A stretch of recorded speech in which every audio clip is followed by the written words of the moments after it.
going Oh on? man, peace, peace. How you You doing there, good? Dukes? I'm good. How you doing, man?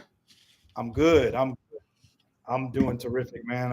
I'm glad to be with you this evening, and I'm glad to be having this really important conversation. Welcome to 360 Collective's discussion entitled "The Caitlin Effect."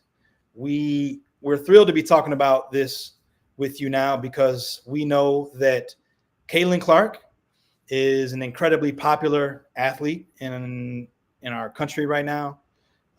Lots of eyes are on her, and as a result of that, it sparked a lot of conversation around important issues like race, power, privilege, and gender. Things that you and I and the rest of our group at 360 Collective have been talking about for a really long time.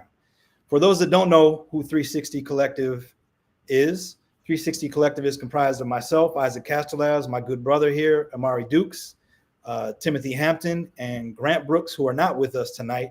Together, we are a group of education experts who work with schools using an uncommon approach to achieve impressive, dramatic results with students and with their school communities. We also have a presence on Facebook where we discuss issues of race, um, uh, racial issues, pro-human insight, justice organizing, self-strengthening, philosophies, strategies, and tactics as well. So we hope that if you're tuning in for the first time, that you'll follow our Facebook page, that you'll check in on our YouTube page, which we just started not too long ago, and that you stick with us because we think that you'll enjoy our content, and we value your conversation and your insight. We have forums like this to learn from you, to share our insight, and to raise issues of race and race privilege and race oppression in ways that we don't think that the mainstream media is. And so when it comes to Caitlin Clark,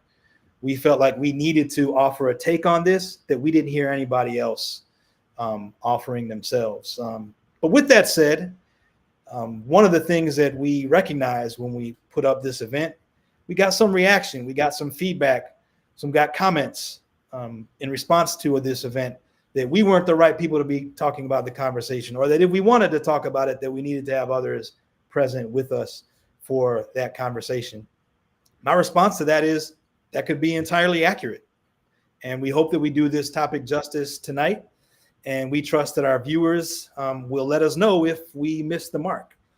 We definitely want to respond to your feedback, your comments, your insights as our conversation goes. We will check in on the comments as the conversation proceeds.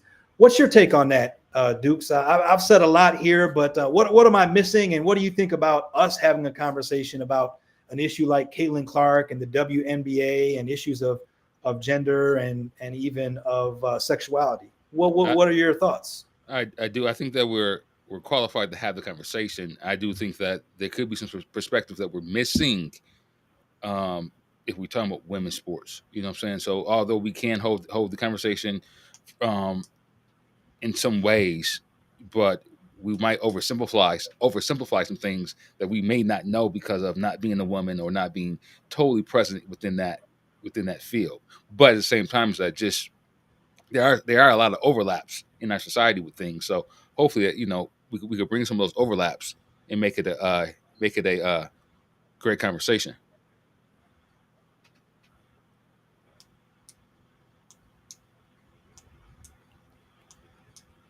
Okay. All right.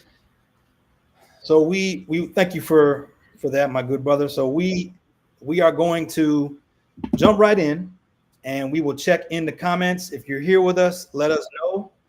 Hit us in the chat so that we can acknowledge you. Let us know that you're here. Tell us where you're from, and if you have thoughts along the way, be sure to drop those so that we can respond to them. Because as much as this can be, we would like for it to be a two-way conversation between ourselves and for Right. our listening audience.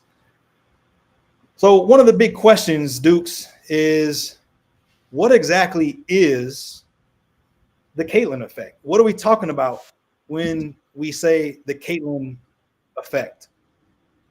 Man, And so I want to start us off first. go ahead. I'm sorry. Go ahead. Oh, go ahead. Go ahead, Dukes. Play it up. Go ahead. Okay. All right. So when we say the Caitlyn effect, what we're talking about is the tendency to embellish, reward, and protect white women participating in Black dominated spaces, resulting in the neglect, abuse, and erasure of Black women. Essentially, what we're talking about is a form of white supremacy. Now, we're going to talk more about this, and we're going to return to this slide throughout our conversation because we feel like this is the foundation of the conversation that we hope to have with you over the next 60 to 70 minutes or so. What do you want to add to the way that we've defined the Caitlyn effect here, Amari? I like how you said that, but also we can use this terminology that we came up with uh even more, more broader to a lot of other things now. Because now it's a phenomenon, right? And now we can place its effect to when we see it again, because it's going to happen again. But I like it because now it's a name for it. Not saying no one else had not saying no one else had not addressed it before, named it something else, but I like this effect for a more contemporary naming. So I love it. I think the next slide goes into what they might have called it 20 years ago. You know, like Mm-hmm. the white hero. They might have Yeah, called it white hero 20 years ago, yeah, but now I like the yeah, Caitlyn effect because it's like, yeah. Now you're seeing where not saying that the attention is granted is not warranted. Not saying it's not deserved, but how much attention is there? It's like, okay, okay, let's mm-hmm. let's let's tone it down. And also, I like how it was added into not saying that people can't be great, but it's that colonization mentality of when somebody else comes into quote unquote somebody else's space, and they become greater or more pronounced in that space. And you know what I'm Right. saying? So that part of it is great too. As in, we talk about an Elvis, or we talk about an Eminem, or we're talking about a Larry Bird. All those are great performers. All those are great. Eminem was probably he's probably could be in my top 10, right? But Mm-hmm. how is he like right now? He's still selling records, but he's definitely fall off. He's fallen off. His ability to he's not writing the same way as he was when he first came out. He's not as great as he was anymore. But because of the Right. Caitlyn effect, because of the Caitlyn effect that he has, it has trend. No matter what, it's going to be great, even at his worst, even as him being mediocre. He's getting the benefit of the doubt. Um, Mm-hmm. so yeah, I see that. But that white hero, this Caitlyn effect, I Okay. mean, it's been going on for a long time. Yeah. So let's jump into these slides because you raised a point here that we're going to delve more into, which is that we're naming it something new, but really this is just a manifestation of something that we've seen throughout history, and we want to make sure to acknowledge that as we go forward. So we want to try to pin the Caitlyn effect to phenomenons that already exist in our society and have for quite some time. And that starts with the white savior complex, or the idea of a white savior in a white dominated society such as ours. And the white savior complex manifests in different ways. And here are a few examples. These are examples that we're calling white heroes. These are people who exist in our society. These are real people who in fact are talented, but tend to receive more praise, tend to be embellished, tend to be celebrated and uplifted beyond their peers of color or beyond what their talent necessarily affords them. Which doesn't mean that they aren't talented in their own right. It means that they are embellished, they are celebrated, they are rewarded, they are praised as white heroes simply because of the fact that they identify and are seen as white. But that isn't all, right? There's also the white missionary. These are people who exist in real life, but who have been glorified in books, social media, in this case, film, like Michelle Pfeiffer in Dangerous Minds, that is based on a true story. Lawrence of Arabia, also based on a true story. So it's white figures who are engaging in and participating in communities of color, who are trying to lead people of color to some other place, to some mountaintop, to some destination of freedom, right? And so these white missionaries are yet another example of the white savior. Then that brings us to white fantasy.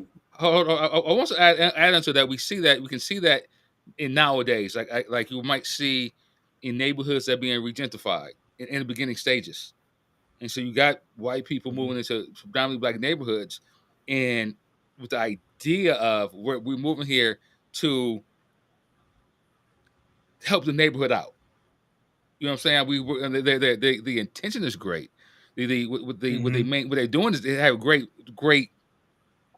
They're doing it for it's based on a great idea, but also is based on my changing what's going on currently now, and making it into my reality, because I view my reality as the right way of doing things, without having any Mhm. understanding of the current space that we're in. So even you talking about the white missionary, you're talking about like the teachers coming in and and and great. They could be subpar teachers, but just because they're coming into this space, they get a little bit of extra praise or whatever, because you're coming over here. How you know what I'm saying, you must these pat on the backs, and they subpar at the very least, they're subpar.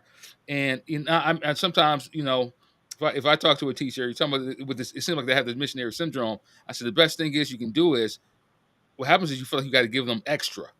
You feel like you don't need to discipline them when children need to be disciplined, or you feel sorry for them. And what these kids need, with the kids, if you're in these predominantly black or brown neighborhoods, the school districts, they don't need nobody to feel sorry for them. They just need you for you to perform your best. And sometimes these Right. missionaries don't come in with that mind frame. If you're a great teacher, you're gonna do great things no matter who you're teaching. But sometimes it's like, oh, I feel Mhm. sorry, and I'm not expecting these kids to do the best. I'm not expecting the best out of these kids, and like somebody said, low expectations. They have low expectations, but yeah, anybody's going to gravitate somebody who has low expectations of them, not going to push them, right, and going to give them candy at whatever. Oh, they're going to be my favorite teacher because you're giving you give me what I want, and not realizing that um not realizing that, no, they just, if you're a great teacher, you push them the same way. Treat them like you would. If you went in any other neighborhood, any other district, you treat them the same way, same type of expectations. And the thing is that we've known that people will rise up to those expectations if you give it to them. So yeah. Absolutely. Absolutely. Um, those are great insights. Um, I guess we don't need to spend a lot of time on white fantasy, but these are people who don't exist in reality, but realize some fantasy of whiteness, of white people thriving in, excelling in, ruling in, championing in communities or cultures outside of one's own, right? And in most cases, the characters that are depicted are noble, are brave, are thought to be selfless, and so forth. And um, they almost always take a patronizing position to the groups with which they are interacting. So Caitlin Clark fits in some respect into all of these in some way, shape, or form. And our goal here isn't to pin her into one as white fantasy or as a white missionary or as a white hero. It's simply to articulate the connection between an existing phenomenon and what we are calling the Caitlin effect. But there's another piece to this particular definition of the Caitlin effect that is important for us to discuss, and that focuses on the gender piece, on the fact that we're talking about white women in particular. And I want to hone in on that word protect, the tendency to embellish, reward, and protect white women participating in black dominated spaces. That's what sets this apart and makes this a unique phenomenon outside of simply the white savior piece. Now, I want to warn our audience, this next image is going to go back more than 100 years to a film called The Birth of a Nation, and it's going to depict some blackface that is absolutely racist in every possible way, and at that time was seen as acceptable. By today's standards, it is not. We're showing it to illustrate the historical connections between what we're calling the Caitlyn effect and the legacy of racism in this country and how it ties into what we're calling the Caitlyn effect. So here are the images. The reason why this is important now, and Amar, I want you to get in on this in just a second, is because there's something in play here in what we're calling the Caitlyn effect that speaks to the virtuous white woman and the black heathens placing the virtuous white woman at risk, and the inclination of white men to take up protection of the virtuous white woman and defend her from the sexualized black heathen, right? Those themes are illustrated in The Birth of a Nation. They didn't start with Birth of a Nation, but The Birth of the Nation was one of the most popular incarnations in media of the black heathen. There's even more to this than just that. So I want to credit Sarah Hanley Cousins and Marissa Rhodes, who shared some of their research on the Dig podcast to speak more to this phenomenon, not only of the virtuous white woman, but of the black rapist, as they described it. And I want to highlight here a couple particular passages. I won't read everything, but there are a couple there in red that we highlighted that we think are important. White men acting in their capacity as protector and defender of white womanhood had no choice but to exact quick and definitive justice against the black heathen, right? And so the part of this phenomenon, we have the virtuous white woman, we have the brave and courageous white man, and then we have the dangerous black man. But this phenomenon erases the black woman, and so they elaborate on that, and they talk about how a significant part of this whole calculation was the absence of black women. And so when you go back into our history and you look at all of the allegations of rape, black men on white women, there are virtually no allegations of white men raping or sexually assaulting black women, because it was simply never prosecuted. It was never seen or considered to be a crime. Yet we know that it happened over and over and over again. And in fact, that's where the phenomenon of the virtuous white woman who needs to be protected came from, because white men exploited, sexually assaulted, and raped black women, enslaved black women in particular.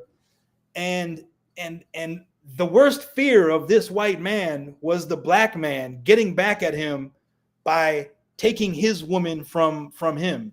And so that triggered this notion of the virtuous white woman who must be protected at all costs. So I'm interested to know what our audience thinks. And Dukes, I've shared a little bit here, but what do you want to add? What did I miss there that you want to? I think you actually covered it all. You covered it all, because that the absence of the black woman is there, always been there, and sometimes is that because of that's the lowest of the totem pole in American society, but also at the same time it's like you said,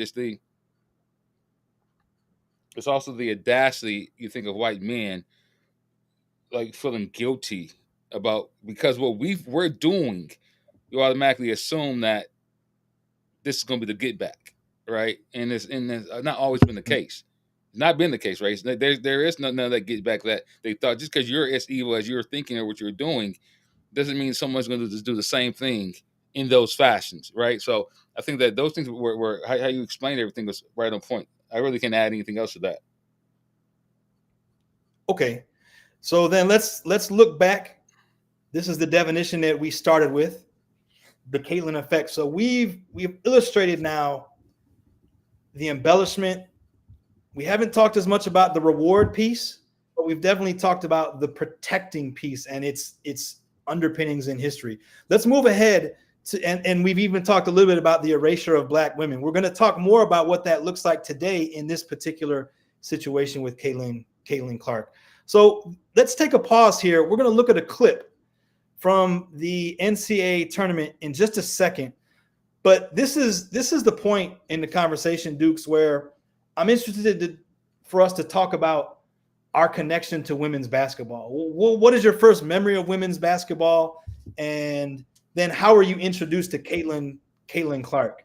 I'll start. Go ahead. My first connection to women's basketball was the 1996 Women's Olympic team. Every one of those players was special. They were historically great.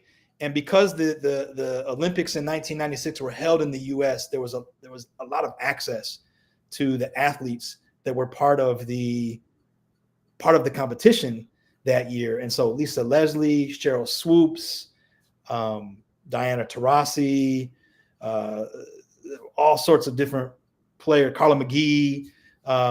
My personal favorite was Nikki McCray. I had a little crush, low key, on Nikki McCray from Tennessee. But this was Lisa Leslie was on that team. Rebecca Lobo was on that team as well. Some people thought that she should not have been, that she wasn't quite as accomplished as the other, in fact, wasn't as accomplished as the other players on that team. So that's my first real memory of women's basketball. I remember having a Dawn Staley Sports Illustrated for Kids card. So that was my first connection to women's basketball. How about you? Sorry. For me, it was when I when I entered high school, the women's basketball team won the state championship. So I got a chance to see our high school team more attention than the boys team. And at that time, I had the wonderful boys team too. But just seeing that team progress.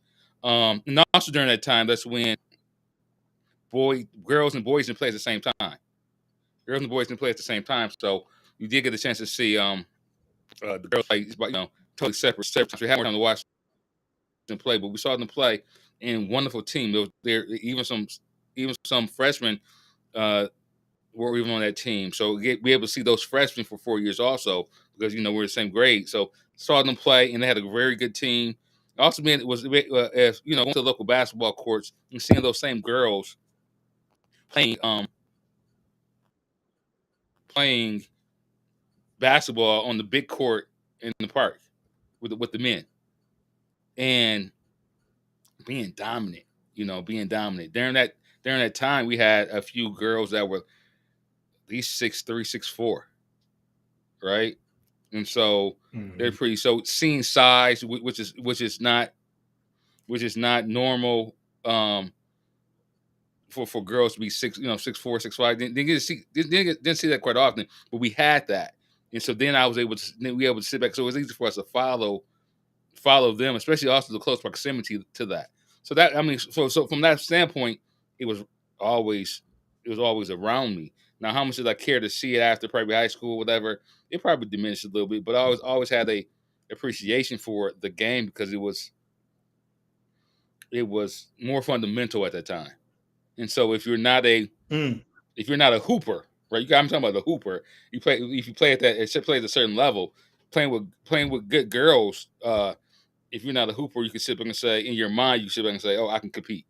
Because right now it's not. They're not dunking, so I ain't got to worry about. They're not. I ain't got to worry about that. Or they're not gonna be battling so much down low because of we just typically just have a better size, bigger size.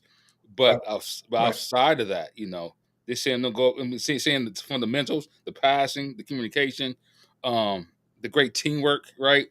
To the point where that's how we lose. That's how we lose all the time because they know how to communicate with each other. They know each other. They speak well, non-verbally and verbally, into getting passes or cuts and the pick and rolls. Could do nothing with it. So it was just always that appreciation. But that was my introduction to seeing women play basketball, because I had the opportunity of seeing my high school team. Did you have any? Okay. One of the things that I want to discuss briefly here is with with that 1996 Olympics team, at that time, 1996, I'm like 19 years old, you know. Mm-hmm. Many of those players were gay. Cheryl Yeah. Swoops, for example, Diana Taurasi, and I believe there were a couple other players on the team who were gay, but they were not allowed to say anything about that or express anything publicly that might give the impression that they were gay, Mm-hmm. that these were lesbian women. And I think about that now as incredibly shameful. And I know that in many spaces there are still people who, you know, who don't feel comfortable expressing their sexuality publicly. 30 years ago, I would imagine it was even more pronounced. I mean, in full disclosure, I, as an 18, 19-year-old, even 13, 14, like in that era, the early 90s, Mm-hmm. I would regularly say, "Oh man, that's gay. Why are you being gay?" Like gay was considered an insulting word. You called Mm-hmm. another person gay when you thought less of them. And so I was participating in the culture that made it unsafe for people to express their sexuality openly. And so I've grown and matured since then, and I've learned better. But at that time, I don't know how I would have reacted if I would have known that Cheryl Swoops was gay. So like, what was your how do you think about like that era in your life? And I mean, even thinking about players like that, how would you have reacted if you had found out that So that I'm Cheryl looking. was gay? I'm looking at the picture now. So somebody you got to go back into the era, and I don't think it would have mattered. But selfishly, as men, I think sometimes we think, man, I ain't got a shot now. Selfishly, we think like, you know what I'm saying? Okay, like you had a shot anyway, but I think that's how we think. Oh, now because you know that's off the table, man. You know, so I think from that standpoint, man, that's how it is. But outside of that, I think that the rumors were already out, more or less. Have an understanding. You know, I'm not too sure when. I think the rumors were just already coming out, and so it's just that something with that. It's a you automatically expect it now. I don't know if I expected it in '96 or if I expect when you already expect it. So then it's already a thing of maybe they are and see and I'm saying that not from a standpoint of that's being a bad thing. It is what it is, right? Not saying you know that's a stain on this person who they are. It's just personally just who they are. But it is shameful that not the ability to live in the truth, that aspect. Not to be able Yeah. to Let me. We'll come back to this. I wanted to raise the issue now though because it is something that we'll explore a little bit later. I want to think play a clip for you. Hold on with that. I think that's bigger, and also in the context of the time period in which a lot of that was going on. That could be a hip hop discussion too, because that was real bad during that time. That gave us that was a foundation that we just did it in, not even knowing any better. You know what I'm saying? So I agree with you. Maybe we need to readdress just that period on whatever. But go ahead. What's next? True. Okay, so I want to share with you. This is how I got introduced to Caitlin Clark. I was introduced to Caitlin Clark because I have a niece who a couple years ago was just getting into basketball, and she's the kind of person. She was in, I believe, 7th grade at the time. She's the kind of person that when she gets into something, she's all the way in. She's going to learn everything there is to know about that thing. And in this case, because it was basketball, she was learning the players, she was learning their salaries, their statistics, where they went to college, where else do they play outside of the US. And she latched on to the South Carolina college basketball team, which is coached by none other than Dawn Staley. She was over for the weekend, and it was around March Madness. she wanted to watch South Carolina play in, I believe it was the Final Four. They were undefeated at the time. Of course, I'm interested because number one is basketball. I love basketball. I still play basketball to this day. I love my niece, obviously. I thought it was a great chance for us to bond, watch the program, and then check back in on Dawn Staley, who I love from years ago, right? But they ran into this Iowa team who had a player by the name of Caitlin Clark. Now, if no one has seen Caitlin Clark play, I want to play a few of her highlights from this particular game so that everyone can understand what kind of player she was in college. So here are those. Here's just a brief, about minute to 2 minutes of her highlights from that particular game. Footballer pushing in transition and scoring quickly. Here's Clark working around Fletcher. Caitlin has the position inside, surrounded and just taken away by Sonato. Clark the get ahead right in the lap of Warnock for two. Very deep team. Clark looking to turn the corner, lays it in through the contact for Caitlin Clark. Start here in the semifinals. Clark will fire and hit from three. South Carolina trying to deny Caitlin Clark. Much easier said than done. Here's one of her deep three. This giant lineup inside. Clark turns the corner and lays it in. 9 points for Caitlin Clark. Boston. Clark is going to remain on the floor. Clark fading and hitting. Clark gets it across the timeline. A deep three is good. Standing crew, including Carolyn Peck, honored at halftime, headed to the Women's Basketball Hall of Fame. So will she someday. Caitlin Clark buries the three. South Carolina at every position. Clark has the mismatch. Oh, Goodness. Clark. Now you see her, now you don't. 6'5" Boston. Clark gets a clean look and knocks it down. Here's Clark. A deep one. You bet. Goodness. Caitlin Clark. Clark burning by Beal. Caitlin Clark lays it in. Gets it into Clark. Clark races away. And the mythical mastery of Caitlin Clark continues.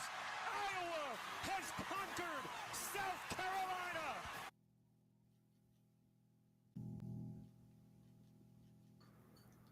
Yeah, good game. So what do you think, bro? Well, she got game. Yeah, definitely. Definitely. I mean, she's a baller. I mean, you can't take it away from her. She's a baller. I mean, excited to watch. Yeah. Mm-hmm. Yeah. I mean, just looking at the highlights. Woo. Yeah. Woo. I mean, let's be clear, right? I don't the depth and accuracy with which she shoots. I mean, that it's virtually unprecedented. I mean, there are just a handful of people in the world who shoot like that, man or woman.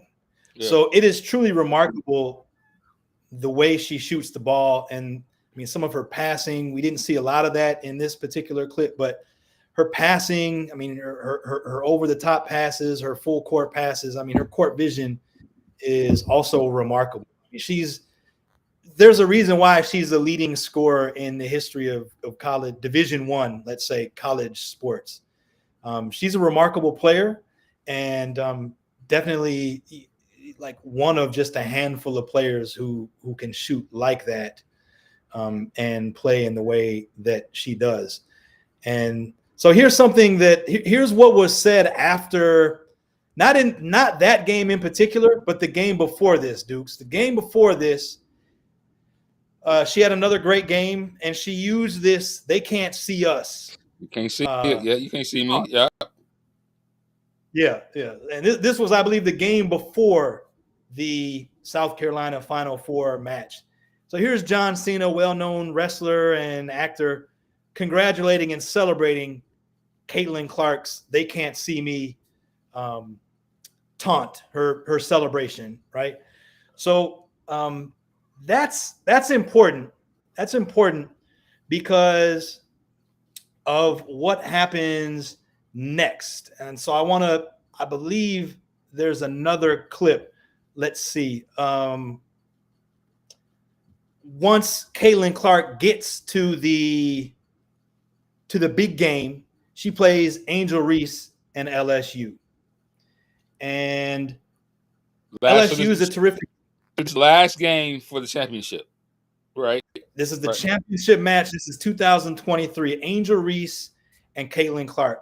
I believe we have a clip here of it. Let's see if I'm right about that. Here it is. And Angel Reese knows a ring is coming.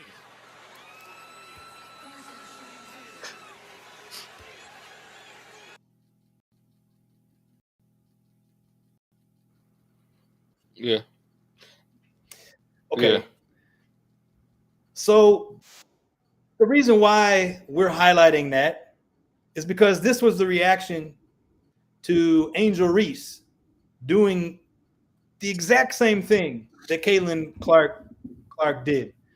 The one tweet there by a sports commentator says, "What a classless move by Angel Reese, doing way too much to taunt Clark."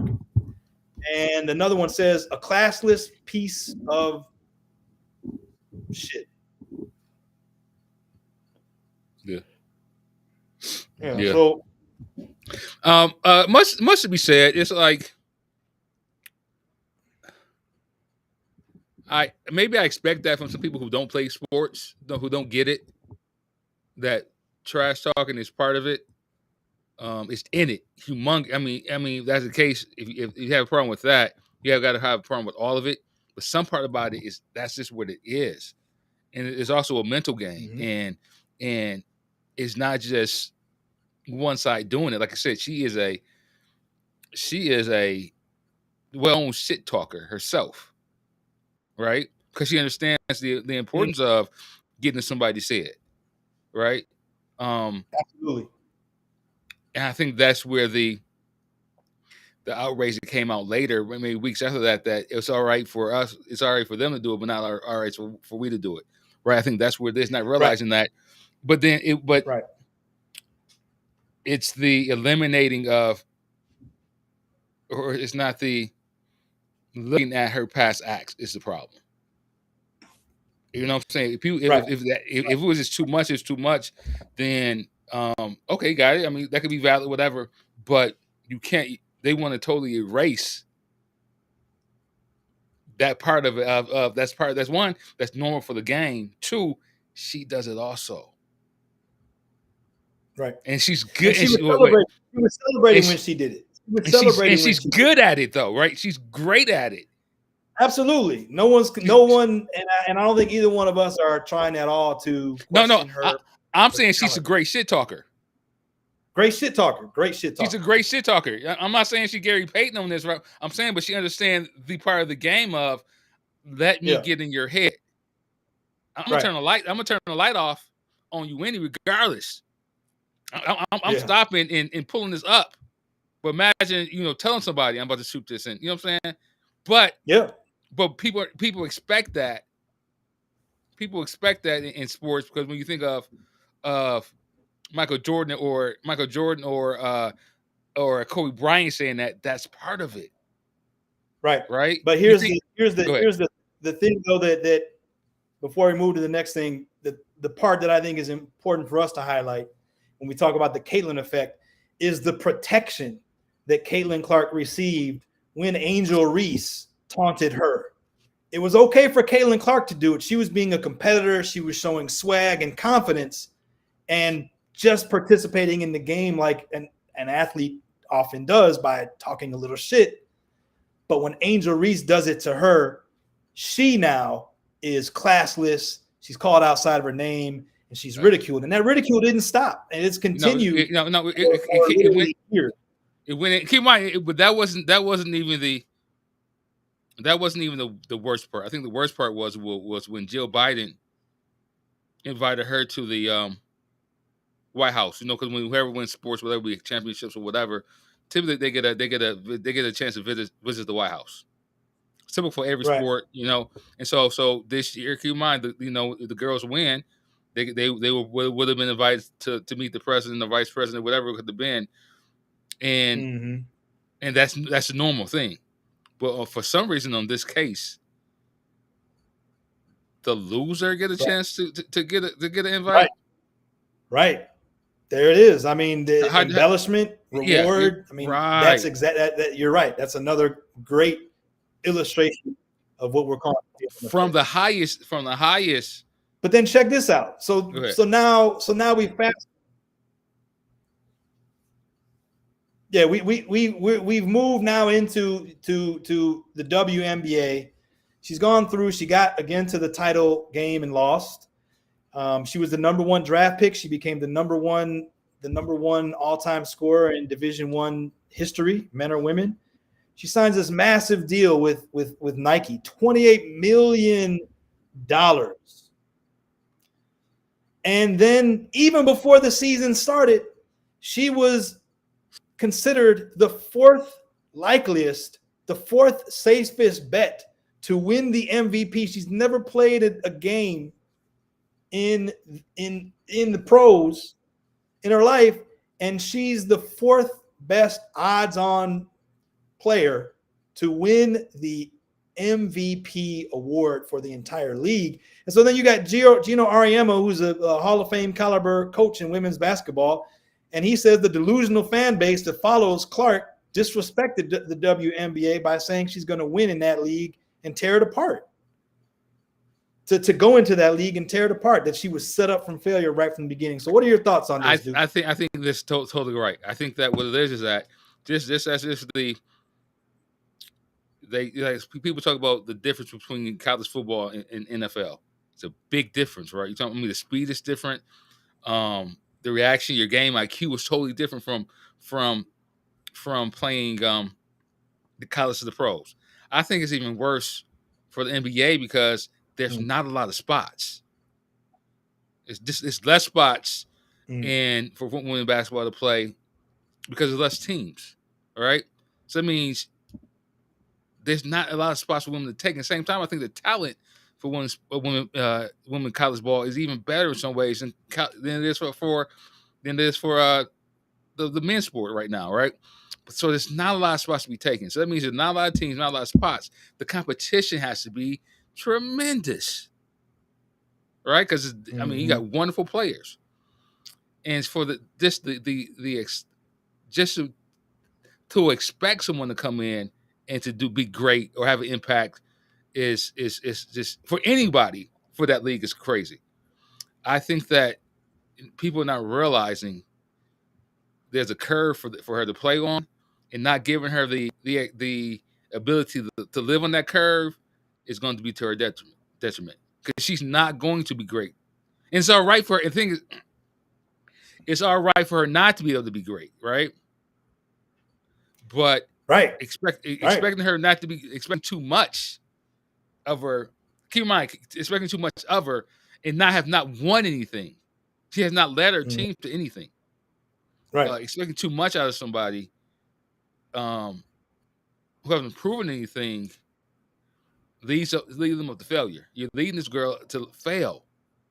Yeah. And I think this is what they're doing. They're not realizing that. Sure, she fits and she fits. Sure, there's a role for her in this league, but to make her the face of it already, without even setting foot is a problem. Would be the problem. I think they're doing that, but why they're doing that goes into those other things that we're trying to lace. Right. And so her deal sparked some controversy, rightly, because of people like Asia Wilson, who are established players in the league, have a simply terrific resume, and don't have the kinds of deals that Caitlin Clark got. And there are other great players as well. I want to say this. I have no problem with her deals. I have no problem. I have no problems with somebody outside willing to pay her whatever. That's capitalism at its core.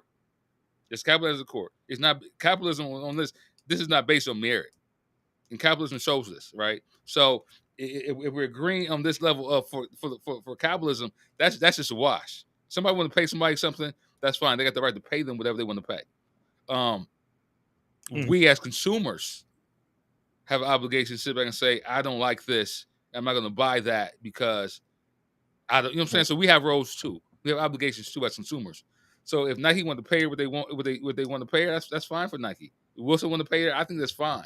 Is it earned? No, but I think that as for a business, they're thinking of sales, not on. Oh, not no on right. doubt. They're thinking about market first. They're not thinking about what's right. They're thinking about the market first. Right. Well, so I don't want to use the word right. I would say it was not earned. I mean, who does she has she or deserve? Deserve might be better. Because capitalism is not about earn. Capitalism is not about earning. That's one of the things we all get wrong about capitalism. It's not about earning. It's about what the market says you are worth. Yeah. Like it has nothing to do with talent. It has nothing to do with resume, or very little to do. Right. So, and A'ja Wilson, in fairness, since Caitlin Clark signed her deal, A'ja Wilson has signed a shoe deal with Nike. She's the first Black woman ball player to sign a shoe deal with Nike since Cheryl Swoops back, I think it was the early 2000s. And that's a good thing that happened. And that's a good thing that happened. But at the same time, now one part is how it's happening is the issue, because is that part of the Caitlin effect, the repercussions of it, or did they give it to her because she does you know what I'm saying? You talking about somebody who can sell. She can sell the shoe. I mean, just look at how she looks. She can sell the shoe. I'm talking about A'ja. A'ja can sell the shoe. It's going to be appealing enough to sell the shoe. And to that point too, when you mention her looks too, Dukes, is I mean, we should also acknowledge that, and there's a passage later that will show where Cameron Brink, who's another star rookie in the league this year, she discusses that there is definitely a privilege that feminine-looking players in the WNBA have access to more of the endorsements. Yeah. And so A'ja Wilson is a great example of that. Like you said, she's pretty. Men, I'm sure, find her attractive. Caitlin Clark, also a feminine looking. She's a heterosexual woman. She's very public about her heterosexuality. So there's also another bias here as well that we need to acknowledge as we. I think a good point, and that's something that maybe I wasn't educated enough on too, and that's true. You can see where we're not as inclusive as we should be with that, because I mean, although it's not talked about, you just look at the numbers and see why or how, right? The numbers will tell the truth. But like I said, I had no problem with her deals, but then it says more about the companies than it says anything about her. Because I will say in her defense, even when she was offered to go to the president, to go see the president or the vice president, not the vice president, that'd be the president's wife, she declined it because she realized I didn't earn it. So why am I going? I didn't earn the spot, so why am I going? And that's also is a sign of a true. That's also a sign of a true competitor. I don't want it if it's not mine. All right. True. So that's true. That's true. So from that standpoint, it's like there. So. And this goes into what that coach was saying. They're setting her up to fail. Of course, he's going to the trinkets, the contracts. Of course, you accept the contract because you realize that I'm here after I come out of college. It is to get money. It is to make sure I can set myself a family up to be stable. So of course she takes that, but it says more about the company than it does about her. Mm-hmm. It says more about where we are. Because we were allowing. Sibek says she hasn't. Sibek says she hasn't. She doesn't deserve it. Would be wrong. It's more or less, and also I will say other people deserve some of it too. You know what I'm saying? That sounds better. Like if we go back into the early '80s, Magic. Everybody had the Converse. Everybody Jordan. I mean, Magic had Converse. Magic had Converse. You had Larry Bird had Converse. Nobody had the signature shoe, but everybody had the same, right? Yeah. But Michael Jordan came out first year with his own shoe. And that was a gamble. And people probably felt the same way they dealing with Caitlin Clark. Now, the thing is also, we also got to go into is why. How does this phenomenon come about? And this is why she got it. Because we got so many people who are not sports watchers buying into her hype. Well, yeah, I mean, it's the Caitlin effect. It's the Caitlin effect. And we're gonna watch a clip where Jemele Hill articulates what we're calling the Caitlin effect. We're also going to hear Whoopi Goldberg respond to Jemele Hill's assertion.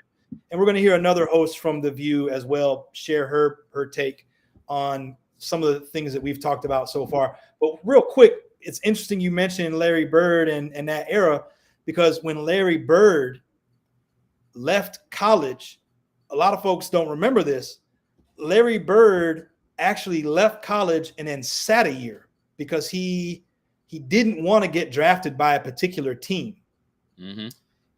And or something about his contract. He wasn't going to sign for, like, if the contract wasn't right, he wasn't going to sign. So he was going to be the number 1 draft pick, but teams shied away because of some of his demands. And the Boston Celtics took a chance. They drafted him like 8th. They had his rights for 1 year right up until the next draft. And so there was a risk.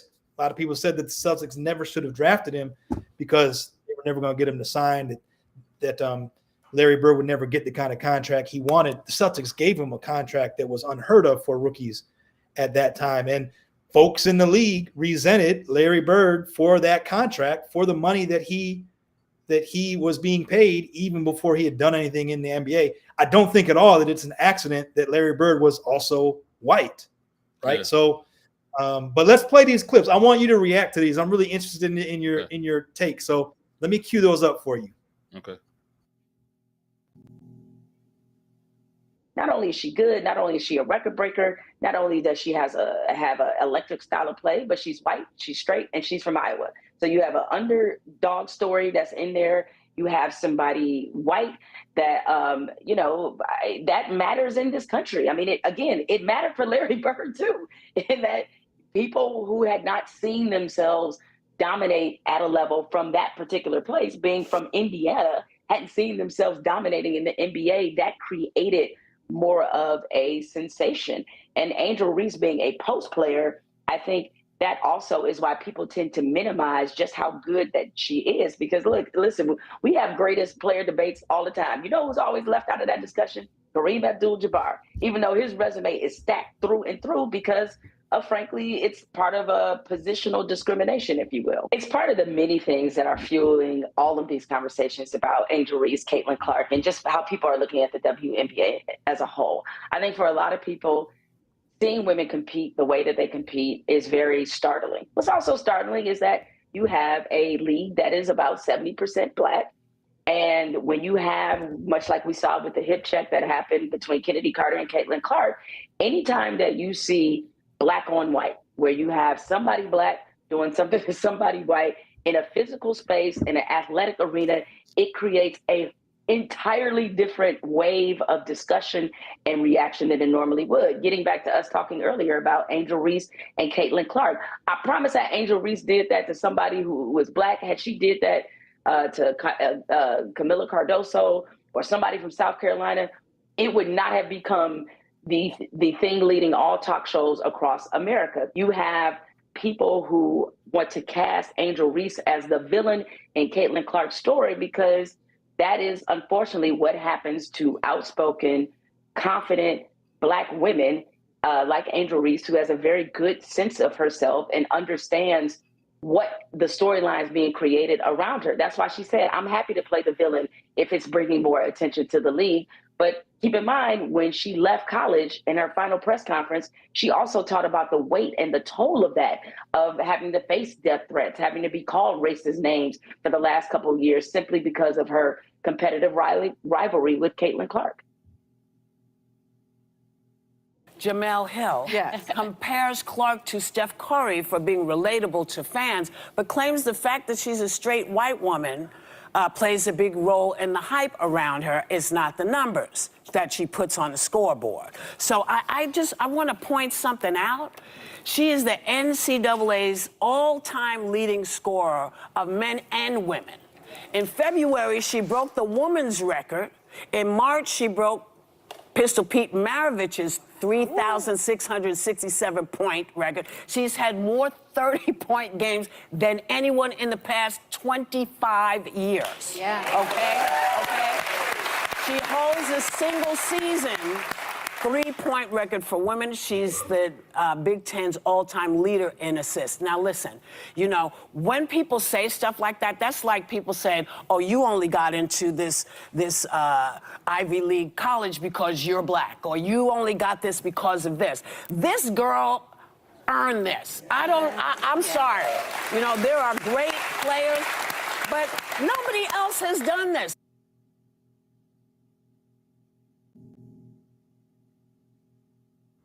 So let's just get your reaction to those two clips, Dukes. Well, what do you think, man? I guess just listening to that, it just hit me the disrespect that black women get. Mm-hmm. It's just, no matter what form, no matter what angle, no matter what we're talking about, it's the same level of disrespect. And so that's Are lesbians. Who cares? so that's Sorry, what hit me. Go ahead. So I'm saying, so that's what hit me. It's like it's even at the purest essence of who they are, there's still no love or appreciation. Whether it's just being a mom versus whatever, versus or even at this level, it's not saying that, you know, there's no fight. Nobody willing to fight. There's always somebody willing to cape or, you know, be Superman for somebody else versus her. You know what I'm saying? It's always been that way, right? Because as we said before, even with the birth of the nation, it wasn't that somebody else was being caped for, white women was being caped for, but also was the erasure of everybody else, as if non-existent. And so when these things happen, sometimes when the phenomena happen, we do address it. That it's all right that somebody's great, but it's also the erasure of everybody else's.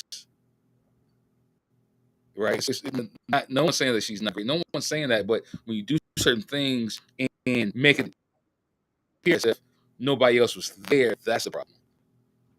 That's the problem. I think a lot of people have been saying that. No, it's not that. It's not that she's not great, but now you're making this big monument over somebody who has not even stepped inside the NBA yet. Yeah. And then, so then I want to elaborate. Go ahead, sir. Go ahead. I want to elaborate on that point that you made around there's no one there for black women. I want to play a clip now of Angel Reese. This was we heard Jemele Hill talk about the hip check incident. We're going to talk about that. But first, we're going to talk about what happened to Angel Reese just a few days before the infamous hip check incident with Caitlin Clark when she played the Chicago Fever. So I want to play a clip from a game that Angel Reese played just before her game against Clark and the Indiana Fever. And I want you to listen closely to the announcer's approach and reaction to what happened to Caitlin Clark. Let's give it a listen. Now, we're going to come in on the tail end of that clip that we're moving past in the interest of time and getting into some more of the substance. So just bear with the clip. We're going to jump right into the game clip. They are great athletes. And back in the play, they'll keep it rolling. Evans, quick drive, couldn't get the roll. More contact in the paint as Reese hits the deck again. And now they're going to review the last sequence. We're going to have a look at it here. Remember, this is after she went down initially. That was the first time she went down. And wasn't able to get back into the play defensively. Then the arm from Alyssa Thomas, like you said, could potentially be an upgrade on that sequence there. Well, you see Angel Reese Right trying to come in. Oh, my there. goodness. She had her hand around Angel Reese's neck. Area. And Angel popped her head on the way down. I'm going to tell you something, though, Jason. Angel Reese is a Baltimore, Maryland native. She's had some of this stuff happen before. She's going to be fine. She's tough. She'll be able to overcome this. And Alyssa Thomas, a veteran, is trying to send the rookie a message. And Reese, as tough as they come, going to stay in the game. Oh, you knew she would. Dang. Okay, so here's what I need to say about that clip. For me, I thought it was very strange that they were so dismissive of what had happened. She'll be all right. She'll be all right. She's from Baltimore. Because I know a little bit about Angel Reese. I don't remember her being from Baltimore. That didn't sit right with me. So I had to do a little bit of research. And what I found was that Angel Reese is not from Baltimore. She's from a suburb called Randallstown. And here are some pictures from Randallstown, which is a suburb of Baltimore. Randallstown is a real nice place to live. She grew up in a stable household with a reliable income. Randallstown has a poverty level below the national average, far below that of Baltimore itself. And then look at the description. Look at the description of Randallstown. The neighborhood's diverse collection of single-family homes organized into cul-de-sacs that sprawl out from the businesses along the bustling Liberty Road lends it the atmosphere of a cozy suburb without sacrificing the convenience. She's from Baltimore. She'll be all right. She'll be all right. Yeah. So when I heard Baltimore, I thought of the Wire. Not deserving or don't need to be protected. And there's an assumption made about her toughness because she went to a private school in Baltimore, a Catholic school in Baltimore, that she grew up in Baltimore, that she's Baltimore tough and strong and this, that, and the third. So she could take a hit like that. She can get on up and keep playing, right? Again, it is the erasure, the neglect, the abuse of Black women. What's your reaction, my man? No, I think that's what it is. I think that's definitely what it is. Where it's like, did he just say that? Like it's all right. Now it's totally fine. It's totally fine that he said it, but then when it goes against what we're seeing, it's like, dang. It's like, dang, for real. Because then because you're gonna move into, you could look at the statistics when they're saying, like, when Black women say they, when they're giving birth or when they're in the hospital and they're feeling pain and not giving pain medication. And so exactly, so not being able to heal correctly or saying so, and for whatever reason, that this level of abuse is okay because of because of the biological makeup that they have. Right. She could take it exactly like you just said. It's why more Black women die in childbirth than white women. It's why more Black children die in birthing than white children.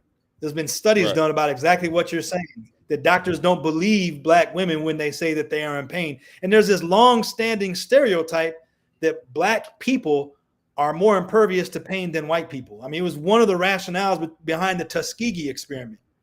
So now Angel Reese, she's going to be all right. She gets necktied, thrown to the ground on her back. Like this is a 1980s basketball game. Bill Laimbeer and the Pistons going at it and whatnot. Right, exactly. She'll be all right. But at the same time, she's a woman, right? So where's that concern? Where's that compassion that we're going to see next? You know what I'm saying? Where's that level? It's totally all right if they play that physical. I'm not saying they can't. I'm not saying they can't compete and can't work in that physical situation. Because if that's a sport, then let that be the sport, and she needs to make a decision if she wants to continue playing that way. They all got to make that decision. But when we see the caping for somebody else, that becomes the problem. It's like, if is it wrong, or I mean, make up your mind. This has always been America's problem of that right there, when it's like two different standards. So speaking of that, Dukes, let's play the clip of Caitlin Clark in the game against the Indiana Fever. This is something that probably our viewers have seen before. It's not new. We're simply going to offer our take on what occurred and comment on it. So let's take a look at the play between Caitlin Clark's Indiana Fever and Angel Reese's Chicago Sky when they met just a few days after the incident that we just viewed. Okay.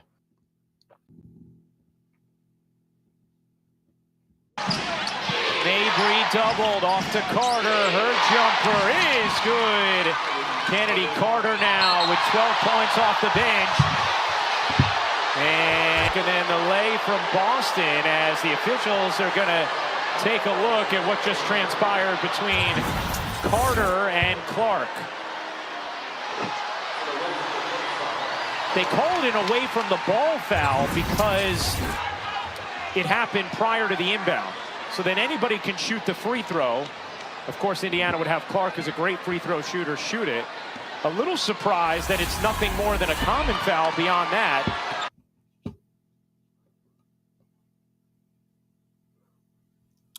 Before I get your take on this, go ahead. Before you get, I get your take on this. I want to draw attention to two things. I know that you want to talk about the play and some of what isn't covered in that play. I want to first mention the announcer says he's surprised that the foul wasn't upgraded. So if anything, he's offering an insight on the play to suggest how inappropriate, deeply inappropriate the play was, right? Which is the complete opposite of the way that the commenter in the Angel Reese game reacted when her foul, which was far more egregious. Didn't even talk about the girl. Just talk about, she'll be okay. She's from Boston. She's from Baltimore. She'll be okay. Right. Didn't talk about the girl and the egregiousness of the foul. She's gonna be all right. Let's get back to playing ball. She's gonna be okay. Right. And so then this is what was published in the Tribune just a day later. The important part of this clip here is that the author calls the foul an assault.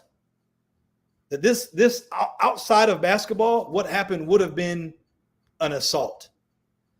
And so this is the kind of thing that reflects what we're talking about when we reference the Caitlin effect, right? It is that now Kennedy Carter is not only a dirty player, but she's a felon. She should be arrested for what she did. But Angel Reese's perpetrator, who landed her on the floor, she'll be all right. So when we talk about the Caitlin effect, this is what we're talking about. What do you want to add to this? I think, but at the same time, it's the turning the back on her doing similar things. So right before that play, she was back talking, coming on the way down. A few seconds before, right before that play, they were jawing at each other on the way down. Now there's no. I'm not trying to justify the action. I'm not trying to do that at all. But what I am saying is that that's part of it when you're drawing and trying to get into somebody's head. That's what she wanted to happen. Caitlin wanted that response. Why she want that response? Because it gave them a free shot and the ball back. She is playing basketball, so she knows if I get in this person's head, she's gonna do something irrational. Also, from a historical standpoint, the girl has always the player she has some issues similar like beforehand. As in, I won't say she's a very very physical player.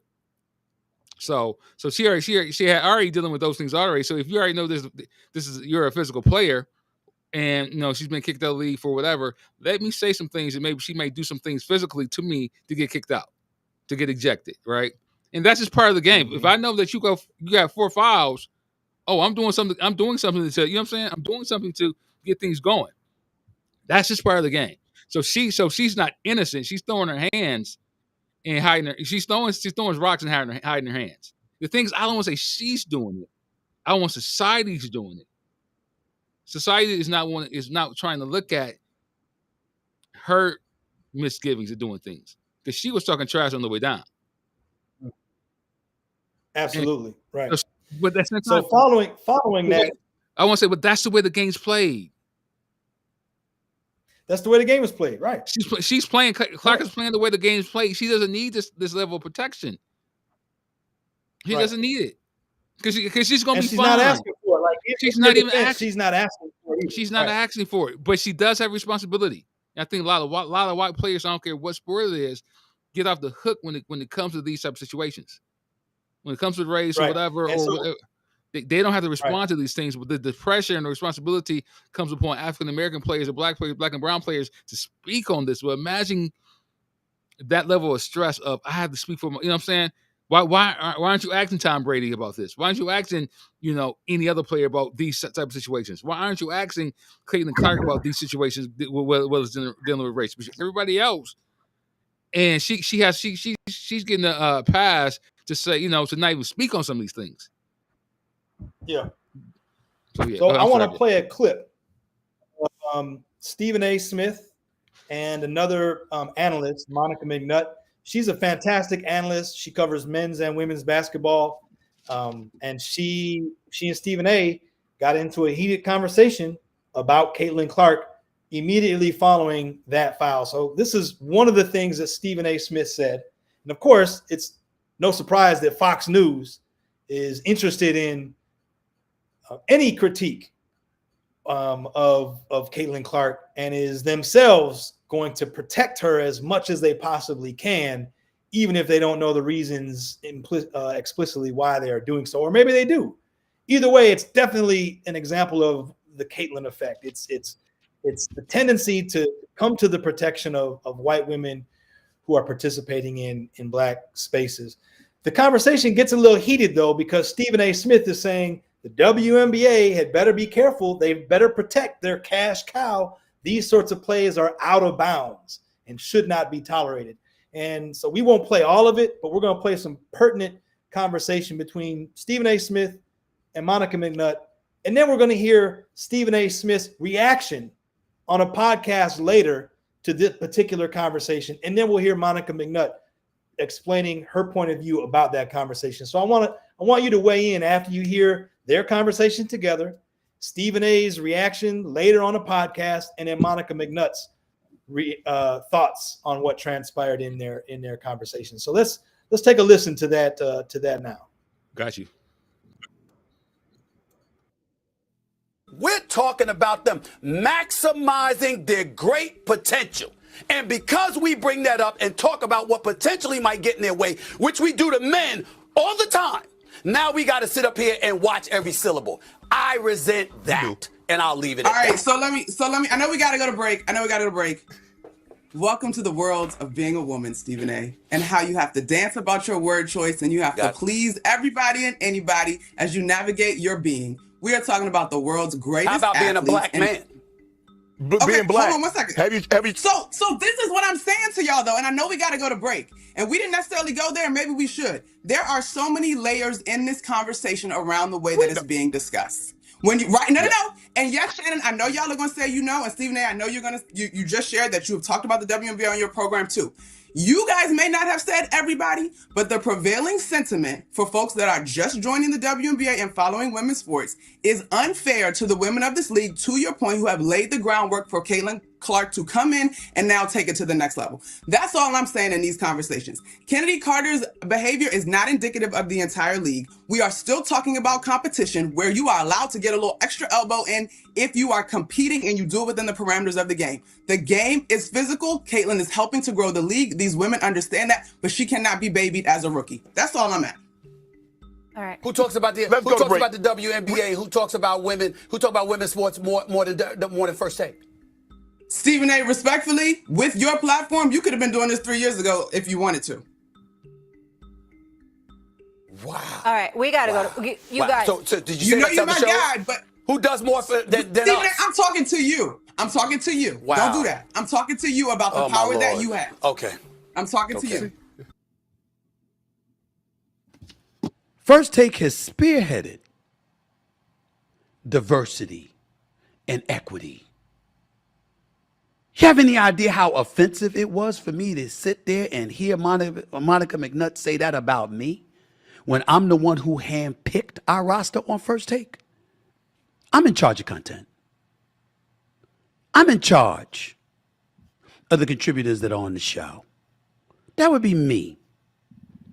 Yet here we are on this particular day, and I am sitting up here, and I'm Google Alerts it is. Let me play for you the headlines. One headlines, USA Today, Monica McNutt leaves Stephen A. Smith speechless with real talk about First Take's WNBA coverage. That ain't real talk. That's the damn point. I did not intend to make it personal, but when I look at Stephen A. and my relationship with Stephen A., he the head honcho at ESPN as far as I'm concerned. Yes, and I have been in this women's basketball space for so long and have been privy to many a conversation pushing and pitching and asking for space. So as from where I sit, if SA says, let's talk about it, it's going to be discussed, right? I think what I was frustrated by in our conversation earlier is that we can hold more than one truth, y'all. Yes. Like the idea of some players being jealous, yes, that probably exists. But I think in Caitlin's debut, since she has made her debut, there's been a large and loud clamor or push, yes, that is Caitlin versus the W. Okay. And that is unfair. Okay. To me, yeah, jealous, sure. I mean, would you be jealous of somebody that got $28 million a shoe deal or whatever the deal is before you step foot in the pros? Right? Yeah. I just need us all to do a better job of holding room for multiple truth. Jordan as a rookie, Joe, right? LeBron as a rookie, like Wemby as a rookie. When you look at guys that have gone on to be great, I'm sure they would not say their rookie years were cakewalks. But the prevailing idea that it's the W versus Caitlin and that these women don't understand the power of the eyeballs and the audience that she's helped grow the league to, that's just unfair. And that's what bothers me. I think there's a couple of takes. That's one key one just as around sports. As she was saying, some of this treatment that she thinks that she's talking about that she's getting, it's normal for the rookie to come in and get the attention, and the veteran players to feel a certain way, and in a certain way, they play a little bit more aggressive towards that player, right? You see it all the time. You see it in everything that we do. I mean, we just had the rap discussion last week. Let some new guy come in talking or rapping great. Oh, he's the one I got to go against now. It's just normal, right? If we talk about when Magic came in, and keep in mind the during that time, what was it? The championship wasn't live. I remember watching basketball games with my cousin on CBS. I think she might like come in late at night or whatever, and in 10 o'clock I watched basketball. My cousin Diana come in and watch basketball because it was like 11:30. 11:30 the games were coming on. But then that next year, next few years of that, after the Bird and Magic came in, the better contract came out, more money came out. So that changed it. But at the same time, you think the veterans didn't like check them a little bit harder? You think they he's a top guy now. Let me show everybody I can take him. That's just normal. Even now, if you playing the top receiver coming in, everybody saying I want to hold him. That's normal. If she's a top person, I want to guard her. That's normal. So, and I think that people who don't play sports don't realize that. I think like sometimes it's like a mother taking her son to football and for Pee Wee League, and her son is a dog. I mean, he really can play, right? But everybody know who he is, and he getting hit, and the mother's like, "Don't hit my baby, don't hit my baby." He knew he signed up for, but at the same time, he's great, he's good, so he's going to take those hits. So some of those things are expected, and the last thing he wants is for his mother to come save him, right? Yeah. He wants more time. He wants to get better. But those people who haven't played it don't understand all that goes into it, right? And so, like she was saying before, they're new. So it's not just her; it's for both of the Reese and Clark are new, and they brought a lot of attention to the league. So it's also okay, y'all. I mean, I've been here for a long time. You're not taking my spot. Yeah, you're not taking. I think one more thing to consider too is, and we have about 10 minutes left or so, and then we'll finish up. We have one more clip to show, but I want to say real fast, Stephen A's reaction there was disappointing. Yeah, and I think it reveals. I want to be careful not to generalize and say that like his reaction is reflective of how most men would react in that case. I'll say this. I wish that he would have been a little bit more humble in that space to say, all right, I hadn't thought of it that way. That's an interesting take. Let me think more about that. And then he went on that night and he doubled down on his awful take. All she was saying is that like women are allowed to be competitive as well, and hard fouls happen all the time. Yet we're highlighting Caitlin Clark's hard foul because it's Caitlin Clark. What she's doing is referencing what we're calling the Caitlin effect. She's not doing it because she's on national TV and that's not part of her platform, or that's not what necessarily is comfortable to talk about at First Take, even though Stephen A says, we talk about any and everything. He'll reference race more than the average sports analyst, but he didn't go in this case as deeply as he should, I think, have. And he should have been a little bit more reflective in that case. That was a little disappointing for me. It was disappointing also because he seemed like he was an overseer. I'm giving you guys all this. And people say that, you hear that quite a lot. You're like, exactly. Like capitalism. You know what? I'm paying you. You should. I'm paying you. I'm paying, like David Stern. Like David Stern was saying in. Is it David Stern? LA Clippers. Where he was saying like I'm. You're my player. I own you. Whatever. He had that real yeah. It could be stated that you provide these outlets and you open these doors.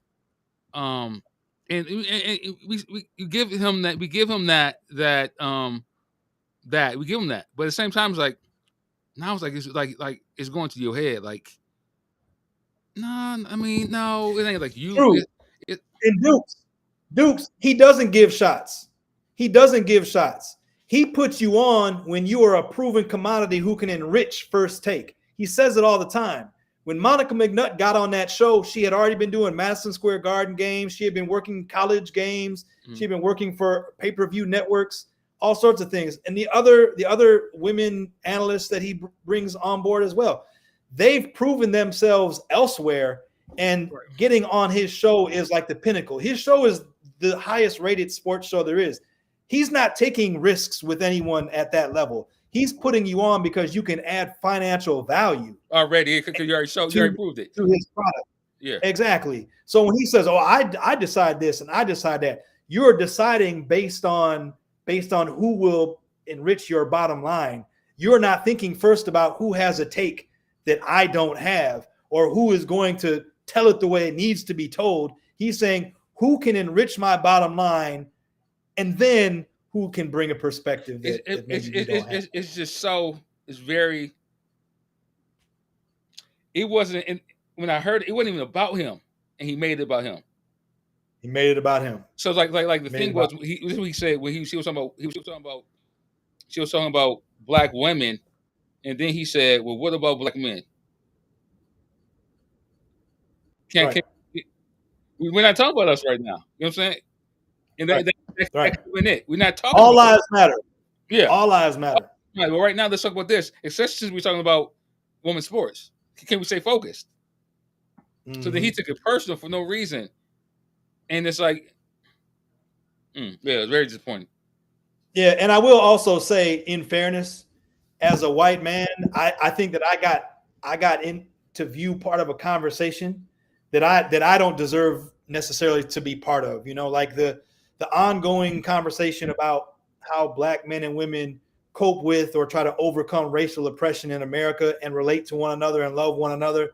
I don't belong in that space. I think that it was beginning to get there, and Stephen A was maybe experiencing some of that. So obviously, I can't relate at all or understand that. I don't want to judge that part of his response. He's raising a valid point around racial oppression and black men in America. It's just that wasn't, like you said, it's not the topic. It wasn't the topic at that time. And that's part of the erasure of black women as well. Is he's talking about black men. She's trying to make a point about being a woman, in particular, a black woman in America. And he didn't acknowledge the point. He simply tried to move past it and make it about himself. But anyway, here are the last couple things that I want to get your reactions on, Duke. So after that play, right, Angel Reese makes a comment in which he talks about, I'm comfortable being the bad guy. This all started in the national championship game. We played some of those clips about where Angel Reese and how Angel Reese came to be vilified in the media because of her taunt of Caitlin Clark. She's speaking of that in this quote. And then she says at the end that she stands by her teammate, Kennedy Carter, for what she did. She says it's competition. Things get out of hand when it's competitive. We're just being competitive, and we have a right to be competitive. Not more than a day later, the Chicago Sky players are harassed and would have been attacked, and in fact would have been assaulted outside of their team hotel were it not for the responsiveness of the hotel security itself, right? So when we talk about assault, we're saying that Caitlin Clark was assaulted in the game. In fact, the real assault would have happened just a couple of days after the game, and yet no one says a word about that. So again, this is another perfect example of black women being erased because we are busy protecting or rewarding or embellishing white women who participate in black dominated spaces. So I thought this was another terrific example of the Caitlin effect. What are your thoughts? To say about that, man, because it's that's just what it is. Like you said, it's just we have always looked past. We have always made excuses for white rage, right? We've made excuses for it, no matter who it goes towards or who goes who is for. We always made excuses for. Recently, it's a lot of making excuses for this level of white rage and getting away with it, and just there's justification for it.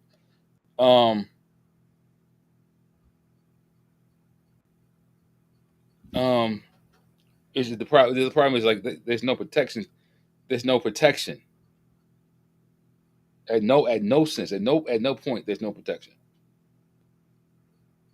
Mm-hmm. And I think that's the problem. Because that's okay. Mm-hmm. Until something happens, right? The level of intimidation is okay until something happens. Yeah. So here's another thing, Dukes.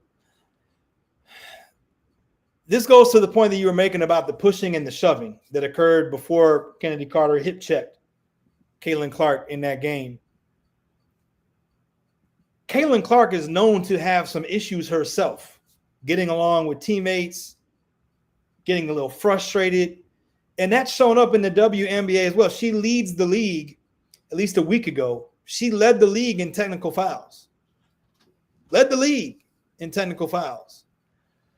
And there are some reports out there that suggest that she wasn't the best teammate when she was in college. So I know this is something that you felt strongly about, man. Well, what do you want to add to this? Yeah, the thing is that it's all right. It's all right for her to be that way. You know what I'm saying? Because you hear the same thing about Michael Jordan not being the best teammate, right? You hear the same thing about other people maybe playing more physical. That's fine, but she don't need the bumpers put on her either though. And that's what the problem comes in, where like why are we she's not asking to be protected, but why are we protecting her? She's gonna be fine. Why do we feel like she's not gonna be fine? Why do we feel like she's not going to be successful when she's shown everybody up to the point that she can shoot that ball? Why do we feel that way?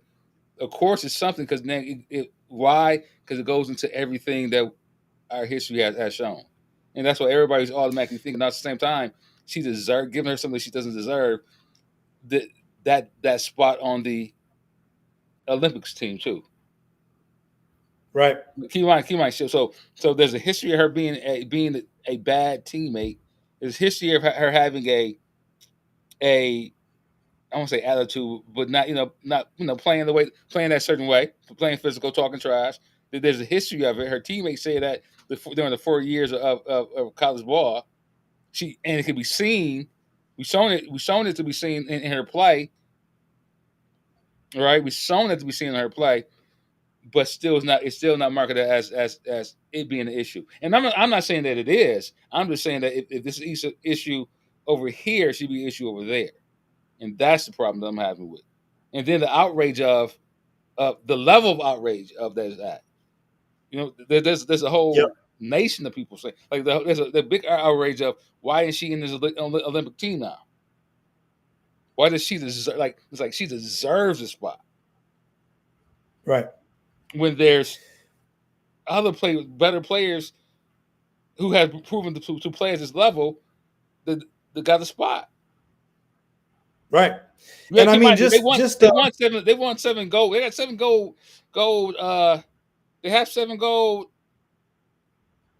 They won gold for the last 7 times in the Olympics. They know what they're doing over there. Yeah.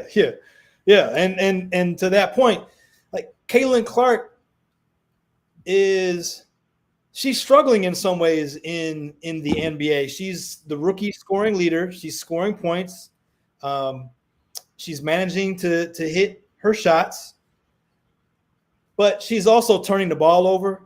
She looks terribly slow on defense. She's having trouble keeping up with the speed and the strength of the game. That's what I said. And that's okay because she's a rookie. Yeah, she's a rookie and she should be going through this. But the idea that she would be on the U.S. Olympic team that has this incredible streak of gold medals, the idea that she would be on that team front and center, and she hasn't been practicing with the team all this time either. So it isn't just that she's been practicing and she got cut because she's not good enough. She hasn't even been with the team. Is absolutely asinine. It is outrageous. Yeah. And so it too is another example of the Caitlin effect, right? Is that she's a talented player. She has a unique set of skills that are new to the WNBA and that are unique in the world. But we're also going too far with it because of some of the things that we referenced before, because of the white supremacy of it all, right? And so you talked a little bit about how Caitlin Clark could or should be dealing with this. This is a tool, this is a resource that we at 360 Collective have. And this is something that we like to call like the Towards Racial Solidarity Guide. And there are other steps to this, but we've simplified it for the purpose of this conversation. And so in fact, it is even unique to a person of color and a white person. But we've simplified it here for the purpose of this conversation because we're not going to spend a whole bunch of time on it. But every person, every well-meaning person fits into one of these categories. And depending on the situation, you may slide up or down this continuum from tolerance down to solidarity, right? And so a person who is racially tolerant is a person that boasts about being colorblind and says we're all the same, and in so doing, they uphold the existing norms and values of society, which are all rooted in white supremacy. And then that moves on to acceptance, inclusion, and finally solidarity is the most desirable place to be. And so when I look at the way that Caitlin Clark has behaved in all of this, she's somewhere in that tolerance piece, right? It's competition is just part of the game.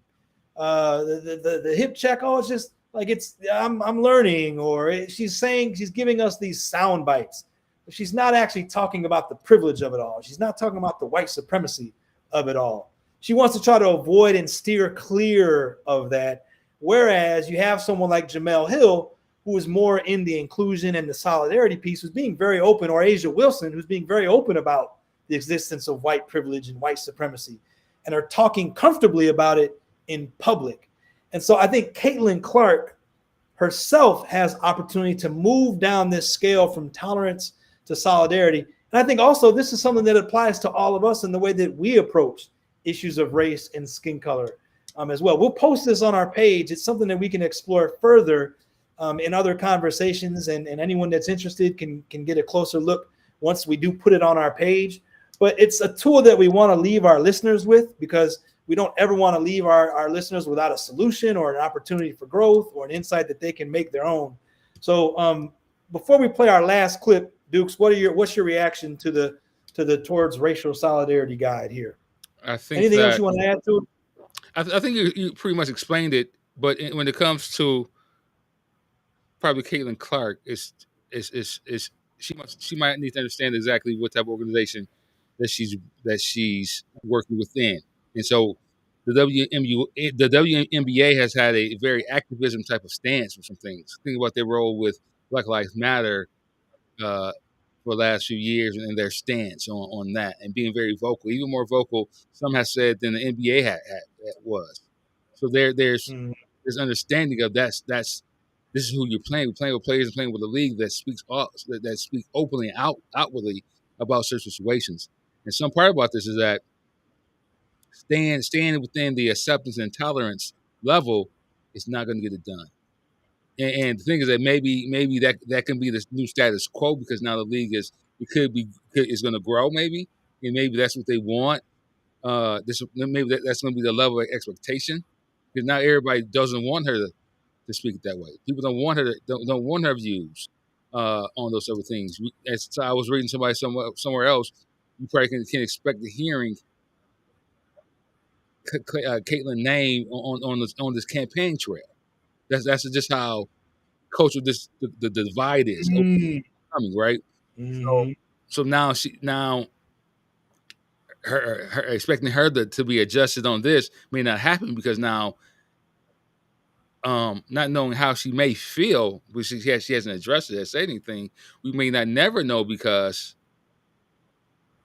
that's she's not going to be placed in that situation.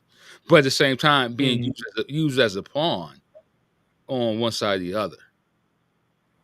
I mean, she can stay quiet and can be allowed by the other side to be used her name and likeness as a promotion, as you were saying, as in maybe what Fox News may be promoting, or what's going on, or other people may be promoting that, and making it more of a racial thing than what it really is. We're more, and what it really is just a jealousy in the league that they're playing right now.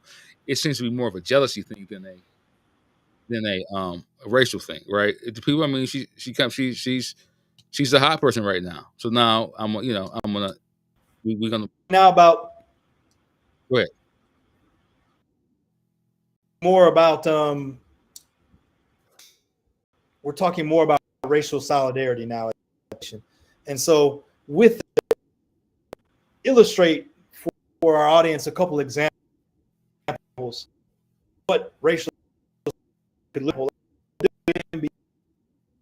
dealing with race. So first, here's a quote from Cameron Brink.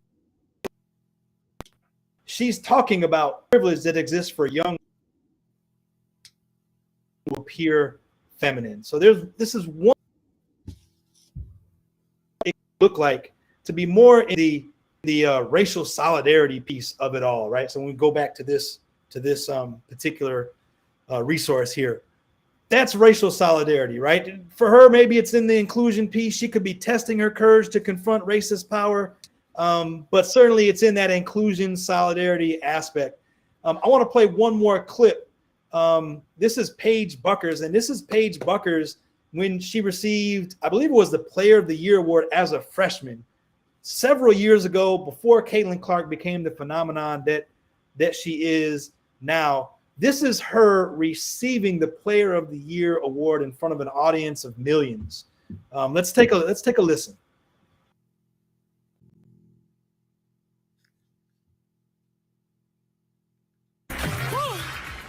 Nervous. First, I'd like to say all glory to God, because I mean, this is better than I could have ever imagined.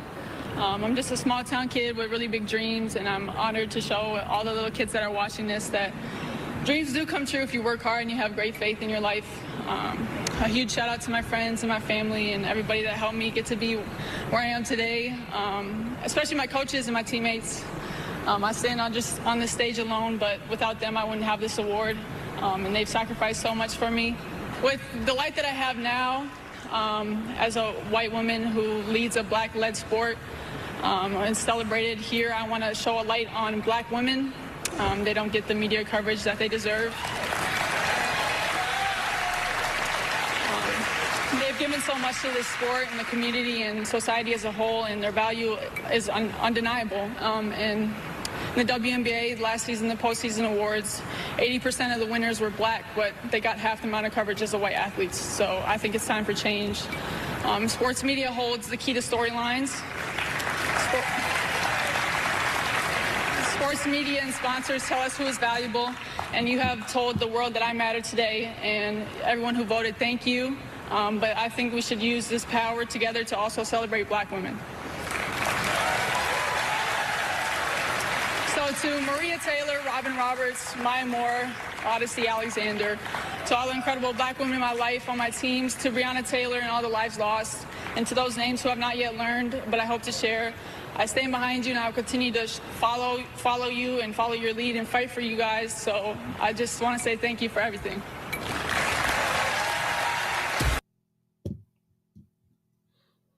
That's what it looks like, huh?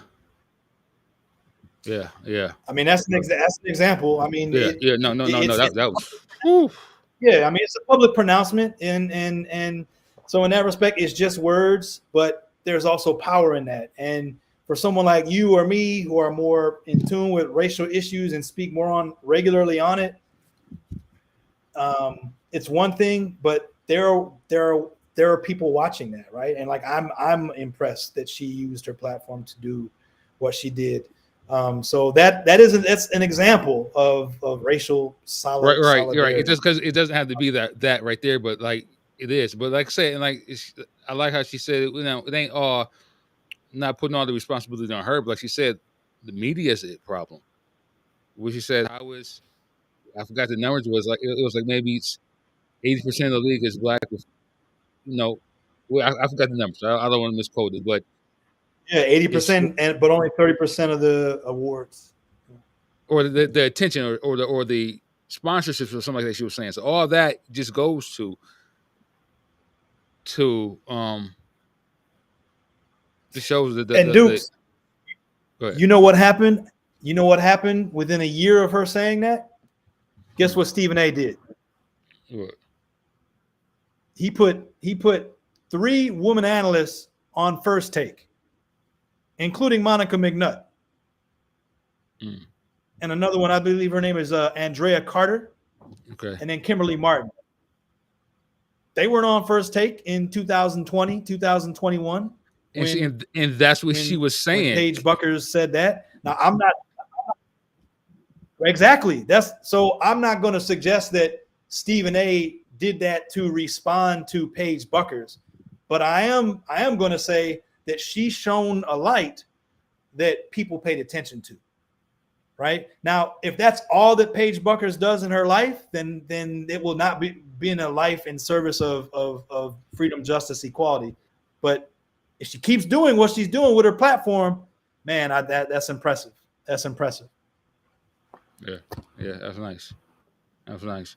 But at the same time, it's also making sure that it's done in a humane and realistic. It got to be authentic. Because what happens is you don't want the white missionary. Yes. So you don't want the white. So it has to make sure. But at the same time, that you give a young person, that level of grace of growing to that point, understanding the differences, but I think the onus still is on the white media, or at least the media. Period. The onus is still on media. There's still a lot of responsibility on to put on her, right, or put on people like her to do that. I think responsibility should be placed on her, but it's how it's making sure the level of coverage is done correctly. the questions that I asked are done, equitably. I mean,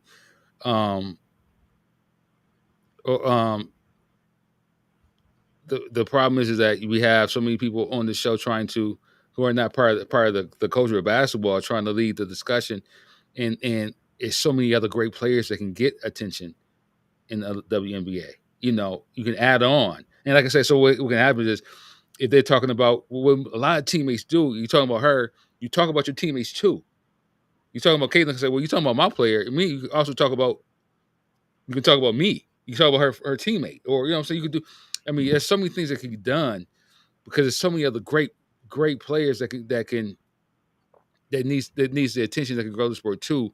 But they're putting all their eggs in one basket, and whether she's a bust, will she get hurt, right? And so you put all this on one person, and where's the marketing plan for this? There's no marketing plan because you got a player on in your city that's great too. You got two of them. You know what I'm saying? You got two great rookies in Chicago right now. All right, so it's like express. I mean, in order for it to work, you got to spread the wealth.